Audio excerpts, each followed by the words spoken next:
Hello, I'm Parneet Jaggi, and this is going to be the third video on the essay on national prejudices written by Oliver Goldsmith.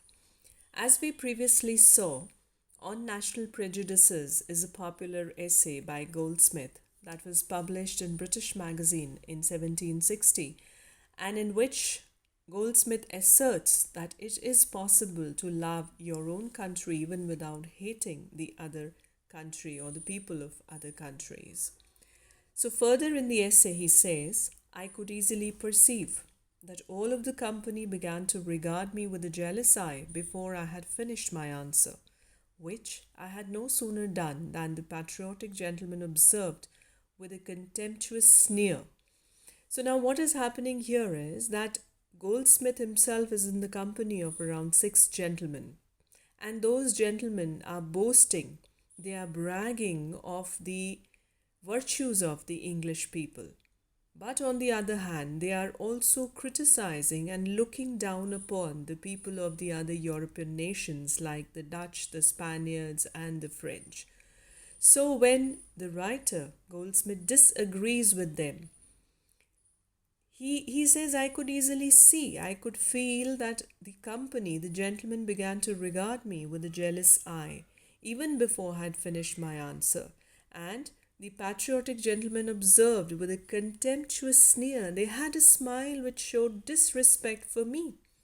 Why? Because they were greatly surprised that how people like me could have the conscience to live in a country which they did not love.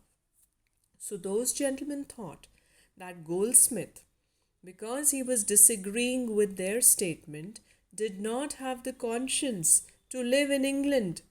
And because he did not love England, how could he have the conscience to live in that country and to enjoy the protection of a government to which in their hearts they were inveterate enemies? Inveterate means long time enemies.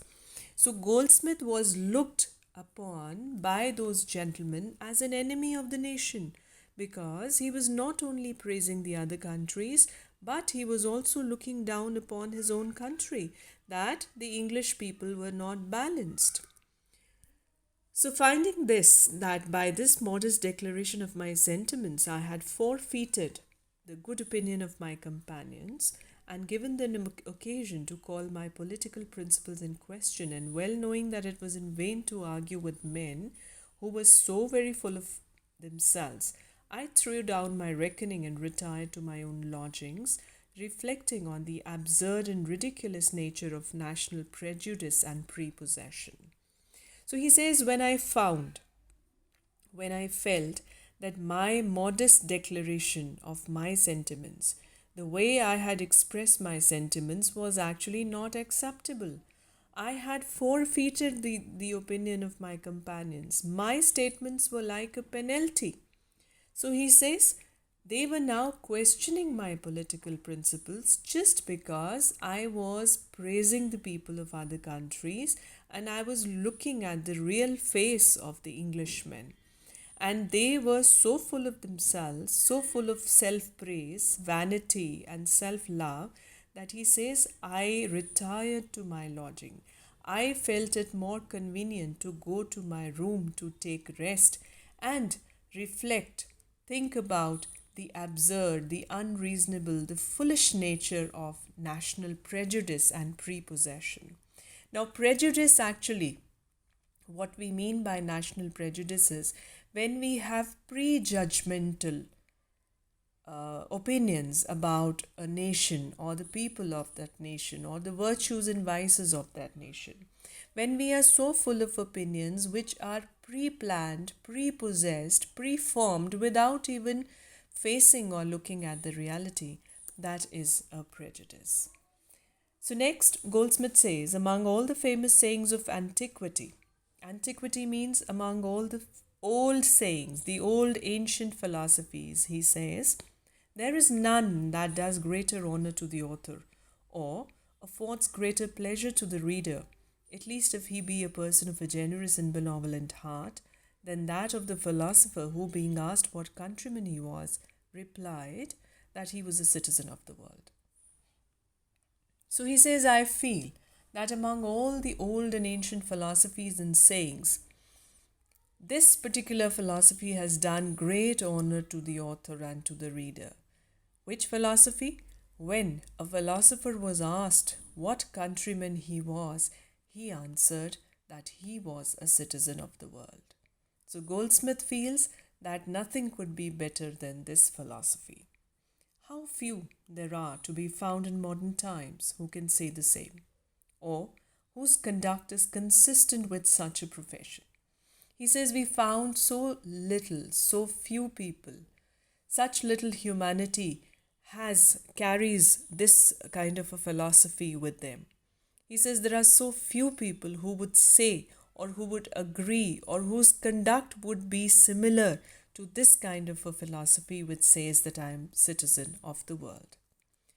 We are now become so much Englishmen, Frenchmen, Dutchmen, Spaniards or Germans that we are no longer citizens of the world.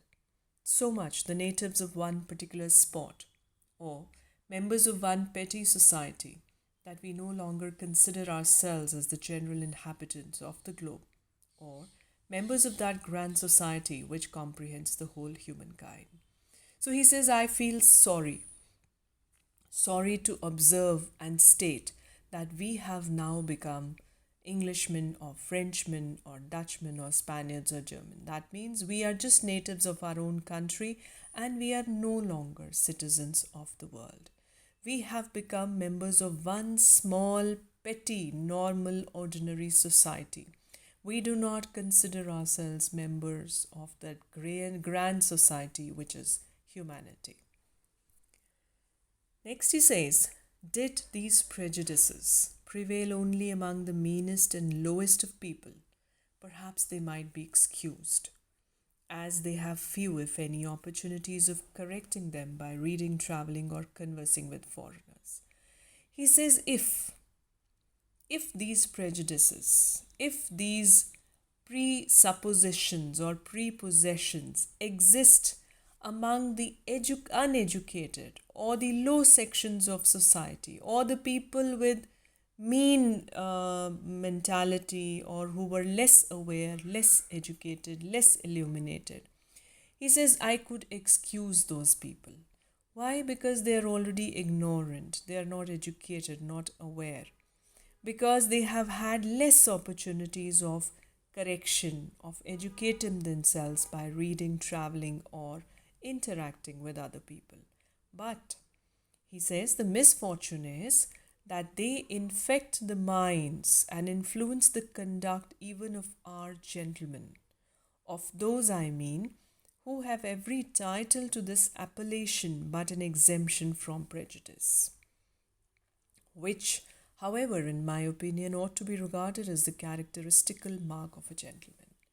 He says, I feel sorry to say it is a misfortune that these prejudices actually infect the minds of our gentlemen who carry the titles of the gentlemen, who actually should be the most educated, the most enlightened, the most liberal minds of our nation, but they are not free from prejudices.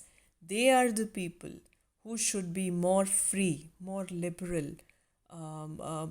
They should be more scholarly, more philosophical, more inclusive about humanity. But he says it is not so.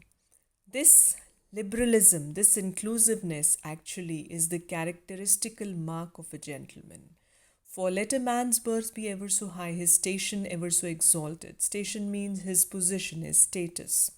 Or his fortune ever so large. Yet, if he is not free from national and other prejudices, I should make bold to tell him that he had a low and vulgar mind and had no just claim to the character of a gentleman.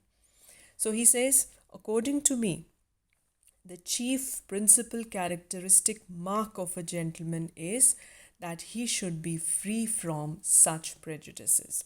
Even if his birth is high, he belongs to a noble birth, his position is exalted, his fortune, his richness is large. But if he is not free from such prejudices, I call him a low and a vulgar mind, and he does not claim to be the character of a gentleman. So, this is how Goldsmith defines gentlemen in the light of national prejudices. That in order to be called as educated and a gentleman, we need to have a more inclusive mind free from prejudices. We'll continue with the essay in the next video. Thank you for now.